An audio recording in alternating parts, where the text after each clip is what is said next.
So after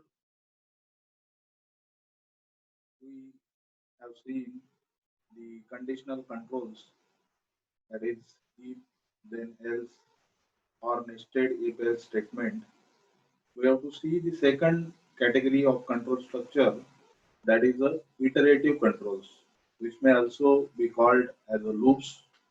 In that, we are having the three types of frequently used loops into the PLSQL. Those are simple loops, while loops, and for loop. We will see the simple loop first. So if you can see on the screen, the syntax for simple loop is simple only, as name suggests. It is a loop, sequence of statement, and end loop. If you can see the syntax, you might note that when this loop will end, that is not given. So this loop is given along with the exit statements, and that exit statement says that when to exit from the loop. So you will see the example, so the idea might be very clear. So again, I have used one PLSQL block, and I have taken only the declare section, begin section, and that block is ended. I have not taken exception section again here in this example also. This example, what I will be doing, I have taken one variable, that is I, which is already declared, and I have assigned the initial value to I, that is a 0. So now initial value of this I variable is 0. So we can declare the variable like this also, I number, and assignment operator 0 means I is a number type of variable having the value of 0 initially. As it is a variable, during the execution its value may change. Then only one variable declared. Then we are going for the begin section. In that begin section, I am using the simple loop. So as I told, the syntax for simple loop is loop and end loop. In between that, I am writing the exit condition. If this exit condition is not written, the loop will never end. So that will go into the infinite stage. So initially the i's value is 0. Now that is incremented by 2. So I equals to I plus 2. And whatever value of this I will be there, that I will be printing on the screen. Now value is something. So initially value will be 2. And this we have to continue into the loop till the value of I becomes 10. So the exit condition, we have to exit when I is greater than 10. So in first loop it will be 2. So it will print now value is 2. Then again it will check the condition, value is 2, so it is not greater than 10, so it will again go, then value become 4, then value becomes 6, 8, and then it will become 10. So like this you can use the loop. So it is as you are using into your other programming language. We will try to execute this. Okay, so for execution, now here also we have to display something on screen. Whether now is it required to go for set server output on or not? No, it is not required, because my still the screen is still open. So when I'm closing this means when I'm disconnecting to the server and again reconnecting, that time you need to write set server output on. Now it is not required because I am still connected to the server. So the block is written. As I said earlier also, I will put the slash, click on enter. So something is displayed in first turn. Now value is 2, 4, 6, 8, 10. Again 10, it will go increment it, print it, and then it will check. Now value has become 12, but it will get executed because after printing this, it will check value of I is greater than 10 or not. So now it is 10, greater than 10, it is a 12. So loop will be ended. Then it will go to the printing this statement. Now loop is ended. So it is displayed on that. So it is as simple as the example which is given for the simple loop. Okay. So this is about the simple loop which we already demonstrated. The second loop is while loop. This is also the commonly used loop in the programming language, various programming languages like C and all others. So here also we can use this while loop. So the syntax of while loop is while condition, then in loop you have to write statements in loop. So here explicitly we need not to give the exit condition because condition is given along with the while. So there in case of simple loop we have given the exit condition. Here the condition is given along with the while. So condition is evaluated before each iteration of the loop. So first the condition will be checked for the validity, then loop will be executed. So again, if you want to see the example, I have taken this example of PLSQL block, wherein what I want to do, there is a table called as areas. In that table, nothing is there. It is an empty table having two columns. One is radius, another is area.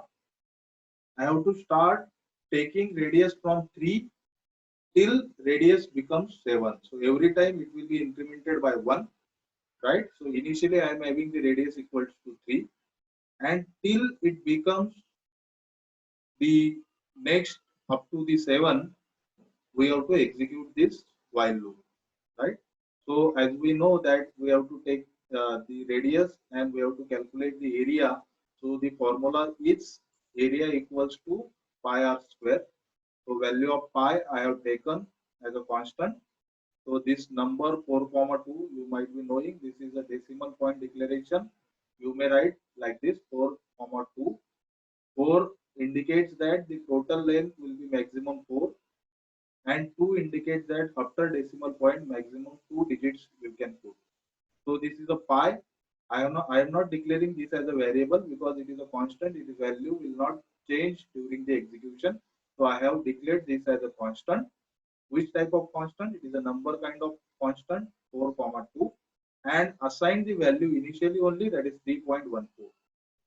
So its value you cannot change during the execution. Two more another variables I have taken, radius and area. Radius is of number data type, area is also of number data type, but area we have taken a decimal number, and radius it is a whole number. So these declarations we have done. Then now we are going to the begin. Radius initially is equal to 3, while radius is less than or equal to 7, we have to go in loop. If it exceeds 7, then we should stop. So it is initially 3, so it is less than or equal to 7. So area, I am going into the loop. Area equals to pi into radius. Now in table we are having the two values. One is radius, another is area, right? So radius, this you can insert into the table, and area which is calculated and stored into this particular variable. So you can write the statement insert into areas, that is a table name, values. Two columns are there. First is radius. So this value of radius will come here, and calculated area will come here. So values of this both the variables will go into the table. After doing that, we'll go for radius equals to radius plus 1, and loop will get ended. Okay. But when this loop will get ended, when the value of radius will be, it will get executed till the value of radius is less than or equal to 7. Now it was 3, it is added with 1, so it is 4, like this 5, 6, 7, then it will stop working. So the values into the table will be 3, 4, 5, 6, 7. So like that, we will try to execute this block, right? We will copy this block. We'll go to the table first. We'll try to, okay. So I will check first whether anything is there into the table. Select start from area. This is the table. No rows, means data, nothing is there. But which columns are there? We will check into the table. So there are two columns. Rad, that is the radius. AR, that is the areas. Okay. So I will try to execute that block. Okay. So here it is calculating the block, calculating the areas and storing the values into the table. I will put slash for execution of this block. Hit enter. PL SQL store procedure that is successfully completed. We have not written any dbms underscore output dot put underscore line statement, so nothing is printed. But whatever is calculated, that is stored into the table. So we'll see whether it is stored into the table or not. Select star from areas. Here, areas are stored along with the radius. So it started with 3, 4, 5, 6, 7. 7 is also for radius 7. Also the area is calculated because it is a, we have to execute this block till the time radius is less than or equal to 7. So after when it came to 7, it is equals to 7, it is executed, then radius equals to radius plus 1, so it became 8. Now it will come to the while loop, it is checking while radius is less than or 7, less than or equal to 7, no. So it will terminate this loop, and loop will be ended, then block also is ended, and we got these values which are displayed on the screen. So like this, you can use the while loop also into the PLSQL block. Similar to our earlier block examples, here also I have not handled any error. So exceptional block, which is the exception, that we have not taken into this block also. I hope the while loop is also clear to you. And the next loop into the iterative control is a for loop. Again, for loop is very popular into the procedural programming languages, general purpose languages. Here also PLSQL block, you can use the for loop, but with some different syntax. So if you can see on the screen, the syntax is for variable. In this keyword is written whenever we have to take the input from the user. In bracket, whatever is square bracket, that is the optional part, that is the reverse. What is the meaning of that? That I will tell you. Then start to dot end. So loop is there, and this is the condition. So we'll see one by one. There is a for variable. So if you can see the earlier blocks, the simple loop and while loop, the number of iterations are not known. The number of iterations for simple loops and while loops is not known in advance, because it checks the condition and then it goes for checking the things. But here in case of for loop, we are explicitly writing the start and end, where to start and where to end. So start dot dot end. So if you can see the structure, we have to write a for loop, then we have to write a variable.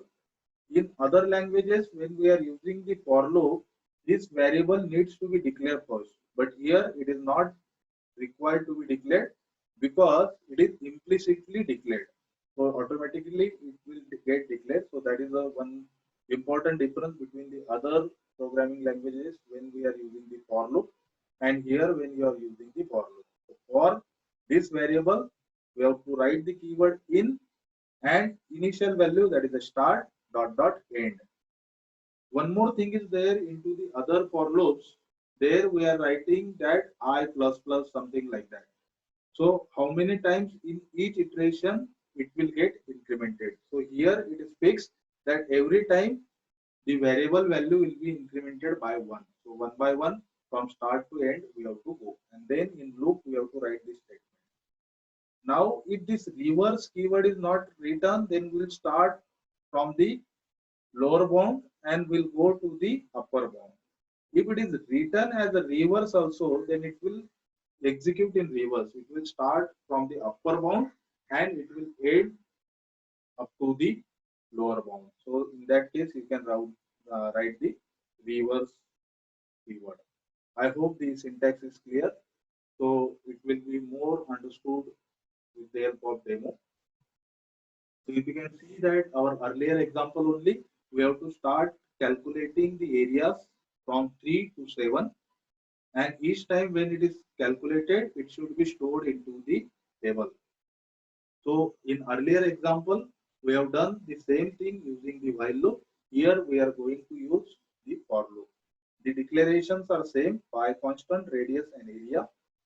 We have to begin from for radius in The syntax is like that only. Reverse keyword we are not writing because we have to start from 3 to 7. 3 dot dot 7. So we have to start from 3 dot dot 7. Now here need not to declare this radius. Here it is declared, but not necessary to declare this radius because as we have seen that radius, this for variable is already implicitly declared. Okay, so we'll go to the loop. Area equals to pi into radius by into radius. Insert into area values. Then in table it will get inserted end loop end. This loop will be executed for 3, 4, 5, 6, 7 this radius values because initially it will be 3, then automatically incremented by 1, then go to 4, it will check it is within limit, then 5, 6, 7. When it will be incremented by 1 after 7, it will become 8, so it is not the allowed value, so this loop will not get executed, the entire block will get ended and it will get executed. If you want to see that the same loop how it gets executed, we'll copy this, we'll go to statement. Now in areas table the values are there, we'll try to delete the values, delete from areas, so all values will get deleted, 5 rows deleted. We'll check once more, select star from areas, now nothing is there. We'll take the for loop block, PLSQL block which is written using for loop. I will put the slash for the execution, then enter. It is saying that it is successfully completed. I will check whether it is stored or not into the table. Select star from areas. Here earlier it was made empty. Now the values are there using the for loop. I hope this for loop is also clear to you, which is similar to while loop but with some other requirements. So that is about the iterative control. So till now control structures, the first control structure, that is a conditional control we have seen. After that we have seen in that conditional control if else. Then we have seen the iterative control, in that we have seen simple loop, while loop and for loop. Now the third category of control structure is a sequential control. In that sequential control the goto statement is used. This goto statement is nothing but the shifting the focus or shifting the cursor from one area to another area. If this kind of requirement is there to maintain the sequence, then you can use this sequential control, that is a goto. If you can see the example similar to our earlier example which we have written using if else, only here I have used the goto statement. If you can see here, declare some variables are declared. In begin we are taking roll number from user, select attendance into m attendance. Similarly we have taken into the if and else statement, that demonstration. After taking the same role into role, we are checking whether it is less than 75 or not. If yes, then it will go to the this statement, that is dbms underscore output dot put underscore line. It will get displayed and then it will go to D. So when the statement is encountered to the Oracle engine, it will check whether any label is given into the block with D. Yes, it is written at the end. So it is a D. So this both the things will get executed. That is update the status of this, and one more statement it is there, insert into R values, that is young rule. So something I have written that in that D statement or the block section which is labeled with the D, the focus goes. And if it is not matching the condition, it will go as usual into else. So else will be executed up to this, not this D, because here we are closing the end and starting of this D labeled block. So like this also you can use the go to statement. So this is all about the control structures. So in this session, we have seen the basics of PLSQL block, why to use PLSQL. If you are having so much powerful structured query language, then also why to go for PLSQL, what are the reasons behind that. Then we have seen two types of PLSQL block because it is a block structured programming language. There are two types of block. One is anonymous block and another is named block. In that anonymous block, we try to use the control structures. Three types of control structures we have seen. The first one is conditional control, second is iterative control, and third one is sequential control. In conditional control, we have seen if and else. In second category, that is a iterative control, wherein we have seen three loops. One is simple loop, while loop, and for loop. And in third category, which is there, that is a sequential control, we have seen the go-to statement. I hope it is clear to all. You may connect to me in case of doubt on the email ID which is mentioned on your screen. Thank you. The next session, we will see the next part of PLSQL. Till that time,